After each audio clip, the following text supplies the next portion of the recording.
मैं आपसे पूछना चाह रही हूँ कि लगातार इजराइल और तमाम ऐसे देश हैं जिनके बीच में मामला कई सालों से ठीक नहीं चल रहा था, लेकिन एक रोज ये वॉर शुरू हो जाती है। इसका बेसिक कारण क्या है? आसान शब्दों में दर्शकों को बताएं। देखिए निहारिका जी, ऐसा है कि ये एक वर्ल्ड हेरिटेज साइट है। वर्ल्ड हेरिटेज साइट जो 1917 में डिक्लेयर किया गया था, और ये समझौता हुआ था तुर्कमेनिस्तान के ऑटोमन एम्पायर और इंग्लैंड के बीच में। तब यहाँ पर इस्टेब्लिश किया गया था, जूस को वहाँ पर लाया गया था इंग्लैंड से। क्योंकि जूस को कई बार शिफ्ट किया गया, मारा भी गया, चाहे वो जर्मनी रहा हो चाहे रशिया रहा हो, इवन इंग्लैंड में भी इनको भगाया गया। तो उसके बाद इनको एक जगह दी गई गल्फ कंट्रीज में। वो जगह थी फिलिस्तीन का साइट, एक किनारे इनको दिया गया और बहुत छोटी सी जगह दी गई थी। जिसको क्या कारण क्या है कि यहाँ पर जो डोम है वो इस्लाम डोम ऑफ रॉक कहलाता है। वो प्रॉफिट का है कि वहाँ प्रॉफिट जो है स्वर्ग को गए थे। दूसरी बात है क्रिश्चियंस का क्या है कि क्रिश्चियंस को जो है यहाँ पर सूली से चढ़ाया गया था, यानी ईसा जी को। और जहाँ तक सवाल है जूस का, कि ग्रेट ऑफ वॉल है, इसके बराबर में मैं गया हूँ 2004 में। तो ग्रेट ऑफ वॉल को ये लोग कहते हैं कि जब प्रलय आएगी तो उसमें से उनका एक दूत आएगा और वो इनको संभालेगा, जिसको जूस मानते हैं।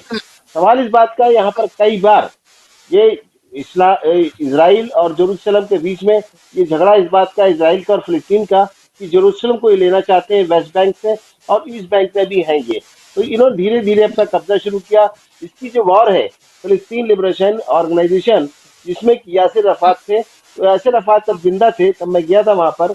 और ये जो महमूद महमूद अब्बास है इस वक्त, वो फिलिस्तीन के जो प्राइम मिनिस्टर है, ये फॉरेन मिनिस्टर होते थे। सवाल इस बात का है कि यहाँ पर कई बार समझौते हुए, चाहे वो 1917 से लेके बात हुई शुरू हुई, फिर आप 47 में हुई, 48 में हुई, 67 में हुई, 94 में हुई और 93 में हुई। और आर्टिकल 9 के तहत जॉर्डन ने क्या किया कि जो डोम है, इस जो डोम के अंदर जो मॉस्क बोलते हैं उसको, इसका झगड़ा है, इसको बाहर से ये कहा गया आर्टिकल 9 के तहत जॉर्डन में जो समझौता हुआ और इसराइल से, तो ये कहा गया कि भाई ऐसा है कि जो डोम के बाहर है, ये कंट्रोल जो सिक्योरिटी रहेगा वो रहेगा, इसराइल की सिक्योरिटी रहेगी। और अंदर जो होगा वो ग्रैंड मुफ्ती जो जॉर्डन के हैं उनका होल्ड रहेगा, वो वहां पे प्रेयर कराएंगे। ये बाहर की सिक्योरिटी, ये अंदर का तय हो गया। ये बात है 93 की। लेकिन टाइम टू टाइम आप देखिए पिछली बार क्या हुआ, एक साल पहले की बात है कि 22 मई को 2022 को क्या हुआ कि वहां पर लोग प्रेयर कर रहे थे, रमजान का दिन था, और वहां पे उन निहत्थे लोगों के पर इसराइलियों ने वार किया और जिनको मारा पीटा, बच्चों को भी मारा, गोलियां मारी। जिसका कारण था कि ये हमास जो है वो एक्टिव हो गए। जब क्या लड़ाई एक्चुअल में क्या है, फिलिस्तीन और इसराइल की नहीं है।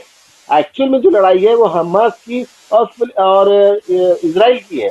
सवाल इस बात का है, वहां पर आपको देखने को मिलेगा कि ये वहां पर जब यासिर अरफात जिंदा थे उस समय इनके ज्यादा एक्टिव नहीं थे, और इसलिए इनको ज्यादा श्रेय नहीं मिलता था, क्योंकि ऑलरेडी वो वहां पर थे अरफात साहब, उनको लोग मानते थे। तो ये इतना सर नहीं उठाया इन्होंने।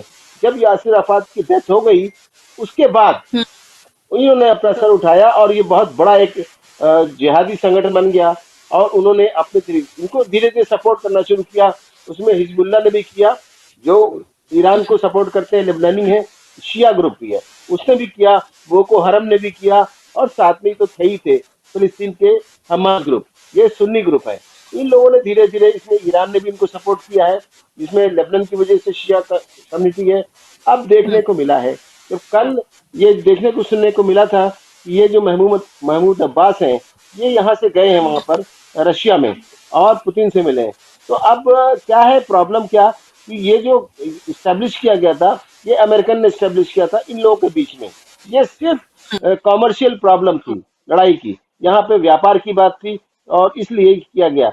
और आज स्थिति भयावह हो चुकी है। इसमें जो है ये आपके यूके भी आ गया, जबकि यूरोपियन यूनियन में कुछ कंट्री हैं जो साथ दे रहे हैं फिलिस्तीन का। अब देखिए ये स्थिति बनने वाली है, एक वार की स्थिति बनेगी, जो कि मैं कहता हूँ छोटी सी चिंगारी है जो एक बड़ी चिंगारी बनेगी। अभी आप देखिए यूक्रेन की वार चली रही है, चीन की वार रुकी नहीं है, उसमें जो अभी साथ दे रहे हैं यहाँ तक वो बताऊं अमेरिका कि जी। जो चीजें चल रही हैं वो इजराइल और हमास के बीच में है, लेकिन अगर देखिए तो जी जो फिलिस्तीन है, फिलिस्तीनी जो है खास करके उन्हें इसका खामियाजा सबसे ज्यादा भुगतना पड़ रहा है, क्योंकि गाजा से हमले जो है वो हमास लगातार कर रहा है, लेकिन इसमें जो मासूम है वो लगातार इसमें पिस रह गए हैं। और जो हमास यहाँ इसराइल में आकर कर रहा है, तमाम जो वीडियो है वो हम अपने दर्शकों को नहीं दिखा सकते क्योंकि इतनी ज्यादा बर्बरता उसमें है। इन तमाम चीजों को विश्व किस तरह देखेगा, क्योंकि इससे पहले भी कई बार यूएन है या ह्यूमन राइट्स की जब भी बात आती है तो इन तमाम चीजों से यूएन मुकर जाता है। और इससे पहले भी जब भारत ने कई बार आतंकवादियों की बात की है तभी भी कोई बड़ा स्टैंड यूएन की तरफ से सामने नहीं आया। लेकिन अब जो आतंकवादी, जो आतंक जिस तरीका का रूप दिखा रही है, उसे विश्व किस तरह देख रहा है? देखिए 67 में जो इसराइल और जेरूसलम का मामला था और ये फिलिस्तीन का, उस वक्त उस वक्त भारत भी इनके साथ था। 70 साल से भारत इनके साथ था फिलिस्तीनियों के। और फिलिस्तीन के लिए यूनाइटेड नेशन ने रिलीफ एंड वर्क एजेंसी जो है, इनके लिए फिलिस्तीनियों के लिए, रिफ्यूजीज के लिए बनाई है और उनको मदद की गई है। सभी ने मदद की है, इवन भारत को भी सिंपैथी थी। लेकिन जब इनका टेररिज्म ऊपर आ गया हमास ग्रुप का, और आके तो देखिए अभी क्या है, ये हमारे देश में G20 हुआ, इसके लीडर हमारे प्रधानमंत्री मोदी जी हैं। उन्होंने क्या किया कि सबसे पहले इस बात को रखा उस चार्टर के अंदर, ये टेररिज्म इंटरनेशनल स्तर पे खत्म होना चाहिए। इसलिए आज हमारे देश के प्राइम मिनिस्टर उनके साथ है। ऐसा नहीं है कि वो मुसलमानों के विरोधी हैं।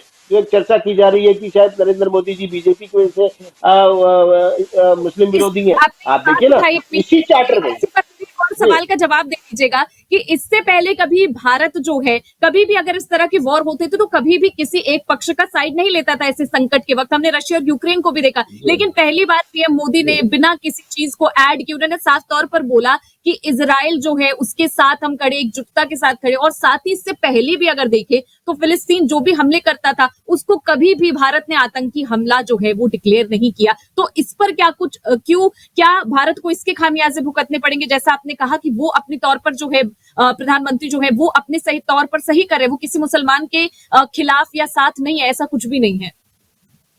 अगर मुसलमानों की बात के अगेंस्ट की बात होती तो क्यों उन्होंने साउथ अफ्रीकन कंट्रीज को G20 में शामिल किया, G21 करके भेजा है। यानी आप देखिए साउथ अफ्रीकन कंट्रीज में मुस्लिम कंट्रीज डोमिनेटेड है, जो 57 कंट्रीज हैं, उनका वेलकम किया उन्होंने कि G20 के अंदर होना चाहिए, G21 करके भेजा है। ऐसा नहीं है, लेकिन सवाल हालात हैं। पहले की सरकामिस्तान से दूसरे थे, हमने उनको एड भी पहुंचाई। मैं उस डेलीगेशन का मेंबर था 2004 में, जबकि हम यहाँ से कुछ दवाइयां और वाहन लेके गए थे, वहां पे एम्बुलेंसेज पहुंचाई हैं। ऐसा नहीं है। और उनके साथ में प्रेस कॉन्फ्रेंस हुई है जूनियर साथ में, वहां पर जाके अराफात के साथ में। लेकिन अब इस वक्त की दुनिया की जो पोजीशन है, इसमें सिर्फ ये कहा जा रहा है कि टेररिज्म को बढ़ावा नहीं देना है। इस कारण से हमारा इंडिया उनके साथ है, इजरायलियों के साथ में। और इजरायलियों के साथ में वो इस वक्त हुआ है जो दुनिया के दादा कहलाते थे, कि सिक्योरिटी के बॉसेस कहलाते थे। मोसेस ग्रुप इनका माना हुआ जो एजेंसी थी, आज उनकी एजेंसी एजेंसी फेल हो गई, उनके सारे टारगेट फेल हो गए। आपको मैं ये बता दूं, यही मार्केटिंग के पीछे दुनिया में ये अपने हथियार बेचते थे, ये अपनी टेक्नोलॉजी बेचते थे। इनसे ज्यादा मजबूत कोई नहीं था। कहाँ चले गए इनकी सर्वाइलेंस? कहाँ चला गया सर्वाइलेंस? अमेरिका के सेटेलाइट्स कहाँ चले गए? कहाँ सब चला गया? आज इसीलिए तो परेशान है। अमेरिका भेज तो रहा है सहायता, लेकिन मैं नहीं समझता हूँ कि खुल के सामने आ पाएगा, क्योंकि फिर वॉर हो जाएगी, इंटरनेशनल वॉर हो जाएगी, उसमें विश्व युद्ध हो जाएगा, तीसरा विश्व युद्ध होगा।